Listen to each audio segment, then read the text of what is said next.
Bueno, buenas noches. De nuevo estoy por aquí dictando este módulo luego de haber participado en los dos primeros módulos, dando la introducción a lo que es el sistema inspectivo.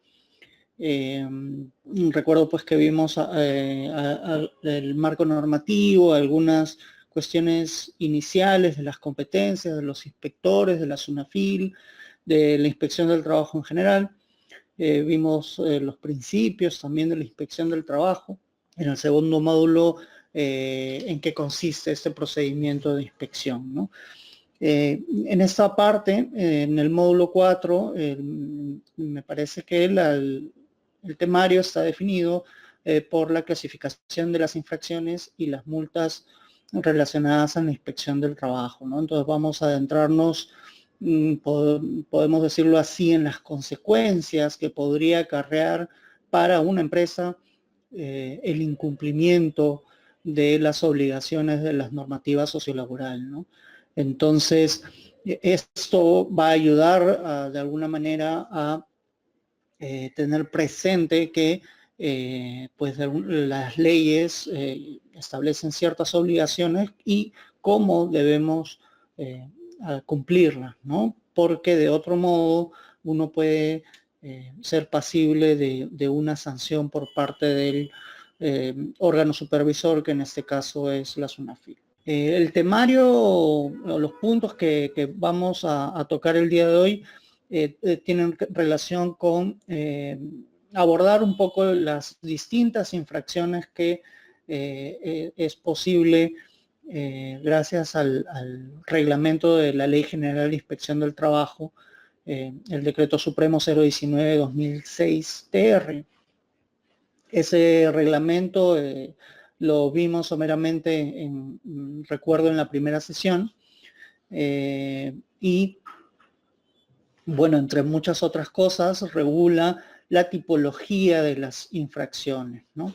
Cada una de estas infracciones, recuerdo también que hablamos un poco de que son las que son pasibles de ser sancionadas, ¿no?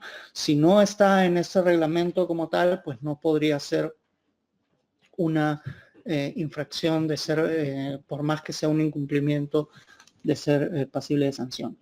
En fin, el reglamento regula, entre otras infracciones, pues las infracciones a la labor inspectiva, las infracciones en materia de relaciones laborales, de seguridad social, empleo y colocación. Estamos también con las de intermediación laboral, promoción y formación para el trabajo y contratación de trabajadores extranjeros, bueno, entre otras como las de seguridad y salud en el trabajo, pero que son una materia que me parece que tocarán posteriormente. En fin, es un listado numeroso de infracciones divididas según las materias, pero que finalmente tienen un correlato con una norma sustantiva que establece una serie de obligaciones, ¿no? Como habíamos conversado en la primera sesión, una de las características del derecho laboral y del mundo de las relaciones del trabajo es que hay una normativa muy profusa, ¿no? Entonces, para conocer cada una de estas obligaciones, pues habría que hacer un repaso de toda esta normativa, ¿no? Que es bastante abundante, ¿no? Es muy recomendable tener presente la lectura de la distinta normativa que existe al respecto, ¿no? Entonces, luego de hacer un breve repaso de este tipo de infracciones, vamos a hablar de la escala de multas y del tope de multas en las micro y pequeñas empresas, cómo es que regula la inspección del trabajo estas sanciones, las instituciones jurídicas del concurso de infracciones y la reiterancia, qué pasa cuando una empresa es renuente en un tipo de infracción, la posibilidad de subsanar o no subsanar las infracciones laborales. Recuerdo que hablé un poco en las primeras sesiones sobre qué quería decir una infracción subsanable, insubsanable en relación a la medida de requerimiento, etc. Hoy día vamos a abordar ese tema también. Luego, ¿cuáles son los criterios de graduación de las multas? Finalmente, abordar el tema de la prescripción, que también es sumamente importante, y algunos casos prácticos que nos ayuden a ejemplificar cómo se aplica la tabla de sanciones en la inspección del trabajo, ¿no?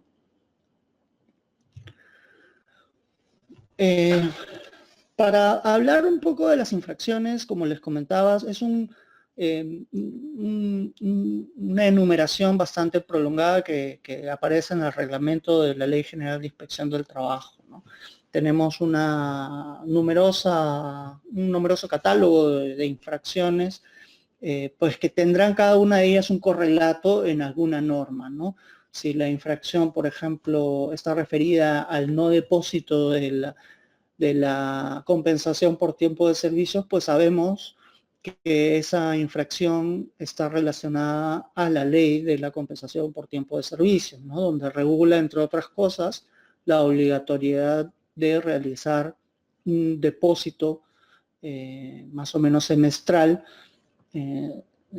que como obligación del empleador respecto de su trabajador, ¿no? Entonces, la falta de ese depósito es un incumplimiento y por lo tanto se encuentra de esa manera tipificado en el reglamento, ¿no? Y así cada una de las infracciones que encontremos por distintos temas van a tener un correlato en alguna norma denominada sustantiva, ¿no? Entonces, empezaremos hablando por las infracciones a la labor inspectiva. Este tipo de infracciones están relacionadas más que nada a la relación de la empresa que es sujeta a fiscalización con el personal inspectivo, ¿no? Más allá de los trabajadores, las empresas cuando son fiscalizadas también tienen una serie de obligaciones con respecto a los inspectores del trabajo, ¿no? ¿En qué se puede resumir? Pues en la misma Ley General de Inspección del Trabajo, en su artículo 9, establece el deber de colaboración, ¿no? El deber de colaboración que tiene toda empresa para la inspección del trabajo. Y hay una serie de obligaciones, pero yo creo que el deber que están establecidas allí y que las podemos enumerar, pero en realidad el deber de colaborar va a ser un deber amplio y más o menos de fácil entendimiento, porque dejar ingresar al inspector, darle los documentos que solicita, quizás darles un lugar apropiado para realizar sus diligencias cuando tenga que entrevistarse con los trabajadores, etcétera, tienen que ver con un deber básico del administrado de colaborar con la administración pública, ¿no? Entonces, estas cuestiones de ser incumplidas, pues obviamente van a acarrear una posible sanción, ¿no? Entonces, las infracciones a la labor inspectiva, me voy a centrar en algunas de ellas, no en todas, en las más frecuentes sobre todo, para poder hablar un poco de ellas, ¿no? Generalmente están reguladas en el artículo 45 y 46 del reglamento, pero las más usuales, las más importantes de ver son las que están en el artículo 46, que son infracciones muy graves, ¿no? Como veremos más adelante, hay una tipología de infracciones leves, graves y muy graves. En este caso hablaremos de las infracciones muy graves a la labor inspectiva. Y la primera de ellas es la negativa injustificada del impedimento de entrada a los inspectores del trabajo, ¿no? Entonces, esta infracción está relacionada, pues, a la obligación, a la facultad del inspector del trabajo de poder ingresar en cualquier momento al centro de trabajo, ¿no? Eso recuerdo que lo veíamos en las primeras sesiones como una de las facultades del inspector del trabajo. Entonces, es evidente que si un empleador impide su ingreso al inspector, al centro de trabajo, para realizar cualquier tipo de diligencia, pues se va a traducir en una infracción pasible de una sanción, ¿no? ¿Y por qué es tan importante? Porque, porque también lo habíamos comentado, El hecho de que el inspector del trabajo puede ingresar en cualquier momento a la empresa está profundamente ligado con la verificación de ciertas situaciones en las que los trabajadores están en una vulnerabilidad mayor, ¿no? ¿Qué situaciones? Por ejemplo, cuando no están registrados en planilla, ¿no? O cuando existe trabajo forzoso, trabajo infantil, para poder identificar que existe ese tipo de trabajo, no queda otra alternativa que sorpresivamente el inspector puede ingresar en ese momento al centro de trabajo, porque si se pusiera en sobreaviso, evidentemente el empleador lo que va a hacer es ocultar la posible evidencia de que ese tipo de trabajadores existen, ¿no? Es por eso que es una infracción muy grave no dejar ingresar. Y sobre todo, esta infracción, a diferencia de otro tipo de infracciones a la labor inspectiva, tiene, vamos a verlo más adelante, una punición mucho mayor que el resto. ¿Por qué? Porque la forma de graduar va a ser en relación a la totalidad de los trabajadores de la empresa. Por eso lo vamos a ver más adelante, pero sí me gustaría puntualizar que es esta una de las infracciones que tiene un nivel de punición mucho mayor, es decir, la sanción a la larga va a ser mayor. Luego está otro tipo de infracción que es la de cuando el empleador se niega a acreditar su identidad o de las personas, de los trabajadores que se encuentren en el centro de trabajo, ¿no? Entonces, ese tipo de infracción es básicamente cuando el inspector requiere saber la identidad de las personas que se encuentran ahí, ¿no?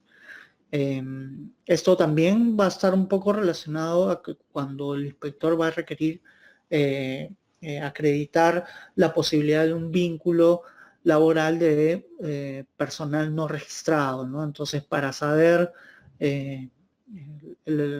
digamos, a quién debe registrar el empleador, pues lo primero y lo más básico será acreditar la identidad de esas personas, ¿no? Otra infracción está referida a la información y la documentación. Como habíamos visto, parte del deber de colaboración de toda empresa respecto al inspector es darle la información y la documentación que este inspector le requiere, ¿no? Esa es una facultad también del inspector del trabajo, por supuesto. Entonces, veremos que este reglamento también sanciona el incumplimiento de parte del empleador de otorgar este tipo de información y documentación, ¿no? ¿Y qué sucede si la documentación no existe? Pues eso no debería ser pasible de sanción en principio, ¿no? Es decir, si el empleador pues no se le solicita, por ejemplo, la entrega de boletas de pago y el empleador no las entrega, pues habrá que saber diferenciar dos cosas. O simplemente la tiene y no la quiere dar, cosa que es pasible de sanción según una infracción a la labor inspectiva, o simplemente nunca la tuvo, ¿no? Nunca produjo boletas de pago y tampoco se las entregó a sus trabajadores, pero eso sería pasible de otro tipo de infracción, que sería no otorgar boletas de pago a sus trabajadores, ¿no? Entonces, y por supuesto, son consecuencias punitivas distintas, ¿no? Vamos a encontrar que una y otra tienen una gravedad distinta y por supuesto acarrea una sanción distinta, ¿no? Eso lo veremos luego cuando veamos el cuadro de multas y cómo es que se sancionan, ¿no? Pero es importante tener en cuenta ello, ¿no? Una cosa es no entregar algo que yo tengo y otra cosa es no entregarla porque nunca la tuve, ¿no? Luego está obstaculizar la participación del trabajador o su representante, ¿no? Que su representante puede ser cualquier persona o incluso también la organización sindical, que es la que pueda representar a los trabajadores. Esto se puede dar porque el empleador de repente sabe que los trabajadores tienen una información que le puede perjudicar, ¿no? Su testimonio puede ser valioso para los fines de la inspección. Entonces, el empleador lo que puede hacer es obstaculizar esta participación respecto del inspector del trabajo, ¿no? Recordemos que es una facultad de los inspectores del trabajo entrevistarse con los trabajadores del empleador. Incluso si el inspector así lo considera necesario, podrá apartar al trabajador del lugar en donde se encuentra el empleador o su representante. ¿Para qué? Para que tenga total libertad de manifestar algún tipo de incumplimiento por parte de su empleador, ¿no?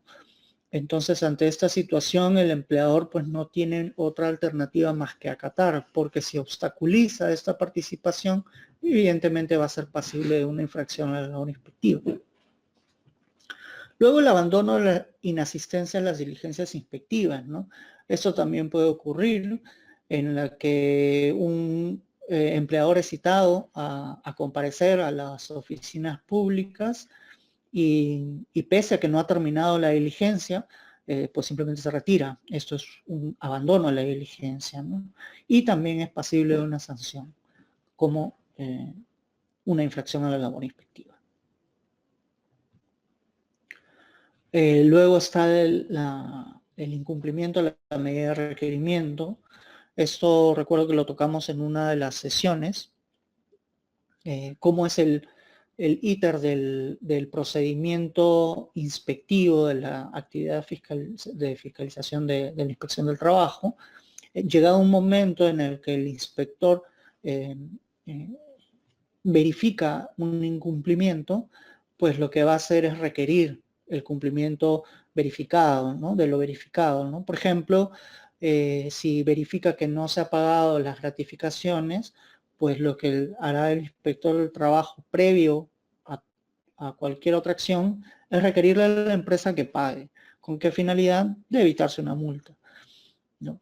Pero ¿qué sucede si la empresa, pues pese a esta medida de requerimiento emitida por el inspector del trabajo, es renuente a pagar o a cumplir con sus obligaciones? Pues eso también es pasible de una sanción, ¿no? Pese a que el inspector le haya emitido una medida de requerimiento, el empleador que no cumple con esta medida, pues puede ser pasible de una sanción, ¿no?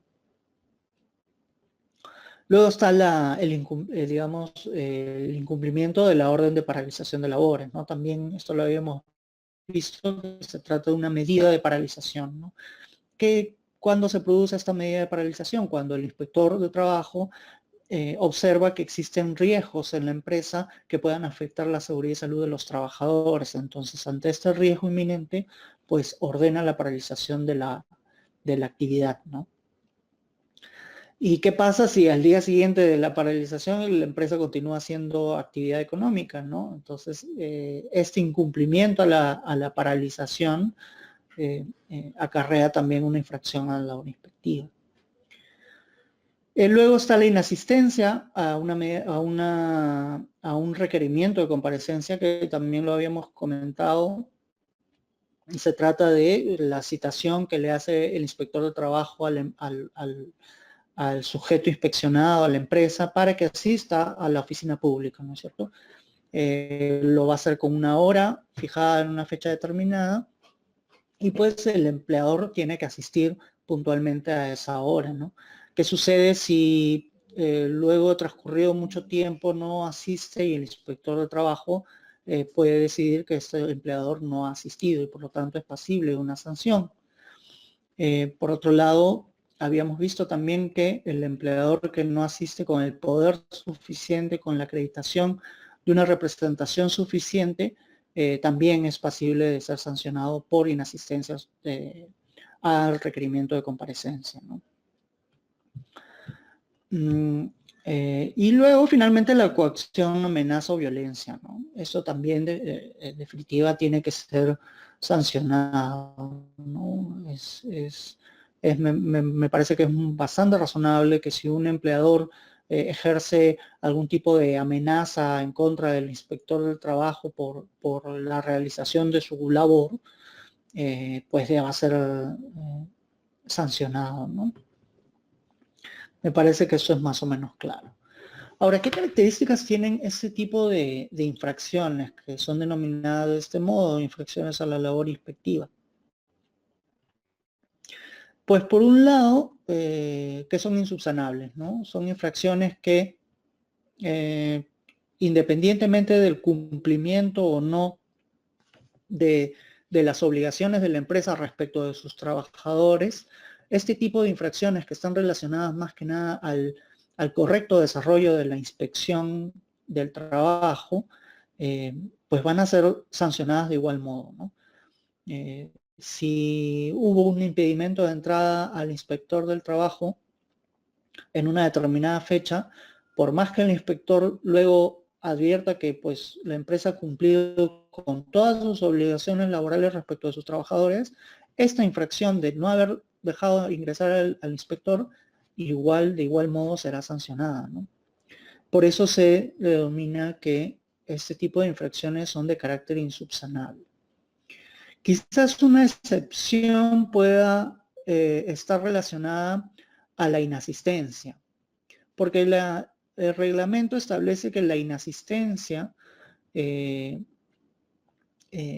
bien es cierto, no dejará de ser sancionada, si el empleador pues, no asiste a un requerimiento de comparecencia, pues podrá reducírsele hasta el 10% de la sanción si es que él subsana todas sus infracciones de orden sociolaboral, ¿no? Entonces, si por ejemplo, de 3 comparecencias que el inspector del trabajo diligenció, el empleador no fue a una, ¿no? En teoría debería ser pasible de sanción. Sin embargo, si es que el empleador demostró que que cumplió con todas sus obligaciones de orden sociolaboral, pues esta inasistencia será sancionada solamente por el 10% de lo que corresponde, ¿no? Pero salvo esa excepción, pues todas las otras infracciones son insubsanables, ¿no?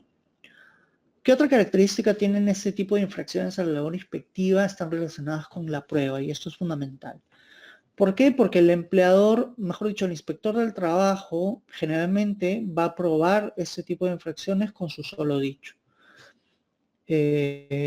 Bastará que en el acta de infracción el inspector manifieste que el empleador no dejó ingresar al inspector del trabajo al centro de labores para que esto por sí solo pruebe que es una infracción, ¿no? Quizás en el tema de la inasistencia, que es otra de las infracciones más comunes a la labor inspectiva, sea ya también un elemento probatorio de lo documental. ¿Por qué? Porque cuando el empleador asiste a las diligencias en las oficinas públicas, por lo general debe haber un cuaderno de asistencia. Entonces el empleador lo que va a hacer es registrarse allí, ¿no? Y si pues el empleador alega que fue a una diligencia, independientemente de lo que diga el inspector, podrá acreditarlo con ese registro. Y en el lado opuesto también, ¿no? El inspector de trabajo podrá acreditar no solamente con lo que consigna en el acta de infracción, sino además con lo que aparece en el registro de asistencia de los empleadores. Efectivamente, ante la falta de un registro quiere decir que no asistió. Pero en general, estos incumplimientos van a tener mucho peso probatorio con el solo dicho del inspector del trabajo en el acta de infracción, ¿no? Porque no va a haber generalmente no va a haber otro modo de probanza, salvo pues que se graben todas las diligencias, cosa que no suele hacerse, ¿no? Pero digamos, esta es una de las características importantes de las infracciones a la labor inspectiva. Luego están las infracciones en materia de relaciones laborales. Estas están destinadas a sancionar más que nada toda la serie de obligaciones que tiene el empleador respecto de sus trabajadores, ¿no? En materia laboral, ¿no? Desde beneficios, contratación, cumplimiento de convenios colectivos, cumplimiento respecto a sus obligaciones en derecho colectivo, respecto a los sindicatos, respecto a la huelga, etcétera, ¿no? Por supuesto, es un listado numeroso, no ahondaremos en toda la tipología de infracciones, pero sí veremos algunas de las más importantes y de las más comunes, ¿no? Hay algunas incluso que son muy poco frecuentes, que ni siquiera son materia de infracción, ¿no? En fin, por ejemplo, estas están reguladas en los artículos 23, 24 y 25 del reglamento, ¿no? El 23 para las infracciones leves, el 24 para las infracciones graves y el 25 para las infracciones muy graves. En el numeral 23.2 hay una infracción que es muy interesante repasar, que es la de no entregar al trabajador en los plazos y con los requisitos previstos las boletas de pago de remuneraciones, hojas de liquidación de CTS, las hojas de participación de utilidades y otros beneficios o cualquier otro documento que deba ser puesto a su disposición, ¿no? Como verán, son tipos de infracciones relacionadas más que nada a entrega documental a la que está obligado el empleador respecto a sus trabajadores, ¿no? Y estas infracciones, por su carácter formal, están tipificadas como infracciones leves.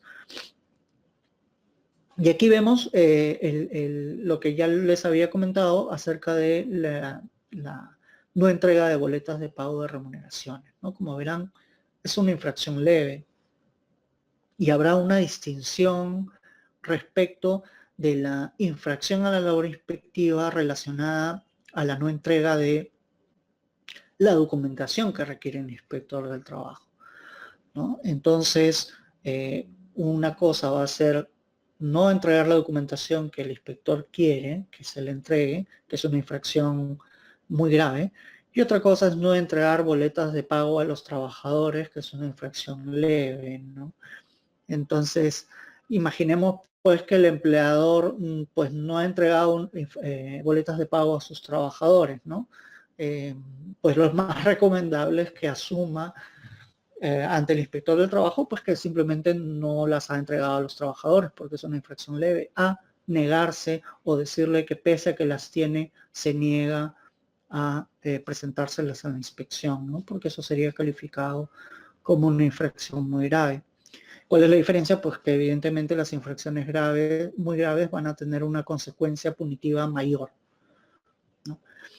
Entonces, como les comentaba, están relacionadas con infracciones de carácter documental más que otra cosa, ¿no? De carácter formal. Están las boletas de pago de remuneraciones, es una obligación del empleador entregar boletas de pago, las hojas de liquidación de compensación por tiempo de servicios, la ley de compensación por tiempo de servicios de CTS exige al empleador, luego de haber hecho el depósito, de entregar una hoja de liquidación a sus trabajadores, ¿no? Esta hoja de liquidación del mismo modo se entrega en relación a las utilidades, ¿no? Y en fin, la norma es amplia, establece que cualquier otro documento que deba ser puesto a disposición del trabajador debe ser entregado, ¿no? O que es pasible de sanción en caso de no ser entregado. Y esto se sanciona como una infracción leve. Dentro de las infracciones graves, tenemos este numeral, el 24.4, que también es muy recurrente. ¿Y por qué es recurrente? Porque es un tipo legal bastante amplio. Entonces aquí van a encajar una serie de incumplimientos de distinta índole relacionadas con el cumplimiento de pago de ciertos beneficios. Pues porque el artículo así lo refiere, es no pagar u otorgar íntegra y oportunamente las remuneraciones y beneficios sociales a los que tienen derecho los trabajadores por todo concepto. Es decir, no solo aquellos que tienen origen legal o contractual, sino también aquellos beneficios que tienen su origen en convenios colectivos o en laudos arbitrales, ¿no? Bueno, el tipo también establece la posibilidad o la prohibición de que estos puedan ser reducidos en fraude a la ley, ¿no? ¿Y cuáles son estos beneficios? Bueno, empezamos por las remuneraciones, ¿no? Que es lo primero a lo que se refiere el artículo. Evidentemente, el no pagar remuneraciones, no solamente la remuneración íntegra, sino además en el tiempo oportuno que debe pagarse, configura esta infracción, ¿no? Si la remuneración es de 1.000 soles y el empleador solamente paga 500 por sea la razón que fuere, evidentemente está incumpliendo, ¿no? Y por lo tanto es pasible de ser sancionado bajo este tipo legal. Y también incluye otro tipo de beneficios, ¿no? Aquí van a encajar, por supuesto, el pago de gratificaciones, el pago de la CTS, cualquier otro beneficio que esté al interior de un convenio colectivo, ¿no? Si, por ejemplo, a través del convenio colectivo se pactó el pago de un bono por movilidad mensual para que los trabajadores puedan desplazarse a su domicilio, lo que fuere, el incumplimiento de estos beneficios regulados por convenio colectivo o en su defecto por el lado arbitral, pues será pasible de sanción, ¿no?